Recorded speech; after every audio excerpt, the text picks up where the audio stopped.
এ চিকু, তোর শরীর খারাপ? তোর বেবি হবে বলে শরীর খারাপ মা? এর আজকালের মধ্যেই বেবি হবে দেখো। শরীরটা সত্যি খুব খারাপ লাগছে, চিল্লাচ্ছে এতক্ষণ ধরে, চিল্লিয়েই যাচ্ছে। একটু আমার কাছে এসে বসছে আর কি। এই শরীরটা সত্যিই ভালো লাগছে না। আমি তো পশু ডাক্তার না, যে ওর ব্যথাটা বুঝবো, কিন্তু কষ্ট পাচ্ছে এটুকু আমি বলতে পারি।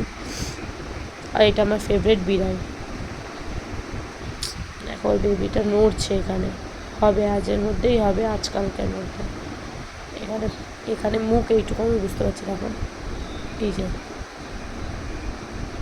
ওরা হয়তো দেখতেই পাচ্ছ, এই যে দেখো ও কষ্টে কেমন ছটফট করছে। ডাক্তারও বলা হয়েছে, এটা নাকি ডাক্তার বলা হয়নি। আর বেশি মানে কিউট ব্যাপার হলো এই দেখো বাচ্চাটা নড়ছে। দেখো হবে আজকালের মধ্যে আমার চিকুর বাচ্চা হবে। মামা, ও শুতেও পাচ্ছে না, যে আমি ওকে শুতে দেবো, খারাপ লাগছে। ও মা,